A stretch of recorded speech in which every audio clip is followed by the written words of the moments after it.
A U.S. Air Force colonel is hiding in the service in the mountains of Iran. Iranian tribesmen are combing those same mountains, hunting him with rifles in their hands and $60,000 bounty over his head. Now, the CIA is running a deception campaign to throw them off. Dozens of American aircrafts are in Iranian's airspace, and the President of the United States watching from the Oval Office. This seems to be the most dangerous combat U.S. rescue in the U.S. military history. Now, while the rescue was unfolding, Trump threatened to blow up the most powerful military alliance in the world, NATO, over the Iran war. And what does $1.5 trillion defense budget mean when the president just told you he can't afford your Medicare? Stay with me. Starting with southwestern Iran, the Zagros range, Friday, April 3rd, the U.S. F-15A fighter jet is shot down over Iranian's territory.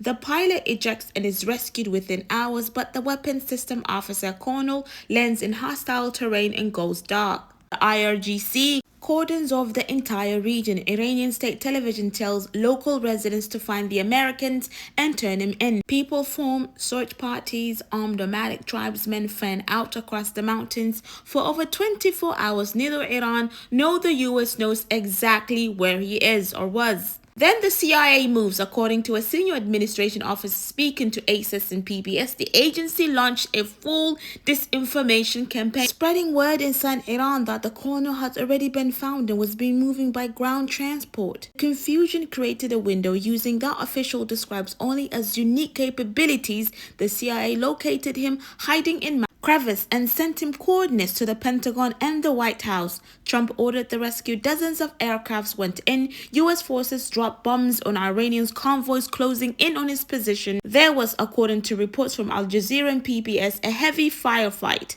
2 Black Hawks helicopters were hit by small arm fire. 2 C-130 transport planes malfunctioned and had to be intentionally destroyed so they wouldn't fall on Iranians' hands. The colonel was extracted, wounded but alive. Just after midnight Sunday morning, Trump posted in all caps, "We got him." IRGC claimed it shot down multiple U.S. aircrafts during the operation. U.S. officials say planes were self-destructed to prevent capture. Now, the truth of what was lost in those mountains is still not publicly confirmed. What is confirmed is that this war is not staying clean, and the people paying the prices are on every side. And now, while that was happening, Trump turned his attention on allies who refused to help.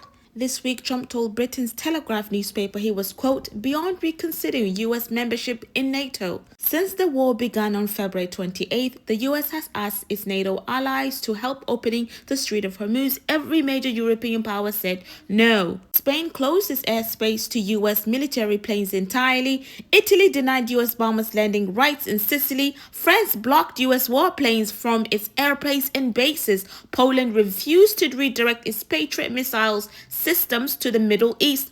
Germany president publicly called the war a dangerous mistake in violation of international law. Trump called them cowards. Now, here's something the government is not saying out loud. A 2023 law co-sponsored by Marco Rubio himself before he became Secretary of State bars any president from withdrawing from NATO without a 2/3 Senate vote. He might not be able to do it legally, but legal has always stopped this administration from ever trying anything. While that was happening globally, Trump has dropped his 2027 budget proposal. The headline number is $1.5 trillion for defense, a 44% increase, the largest Pentagon budget request in decades. Submitted while a war Congress never authorized, is now in its 37th day. Here is what it pays for it: a 10% cut on all non-defense domestic programs, $73 billion healthcare agencies, housing, education, agriculture, and Trump himself said at a private White House event this week, quote, we're fighting wars. We can't take care of daycare. It's not possible for us to care for Medicaid, Medicare, all these individual things. They can do it on state basis. Now, Medicare, as we know, is a federal program. It cannot simply be handed to states. The top Democrat on the House Budget Committee called it American last. Independent analysts say if the full budget passes, it could add trillions to the national debt already past $39 trillion. Congress is not required to pass it, but the signal is clear. The war comes first. Everything else is negotiable. On day 37 of the war, the president says if they do not open the Strait of Hormuz, hell will break loose on them. I know this was a little bit rushed, but if you found this episode today, please be sure to subscribe, like, comment, and share.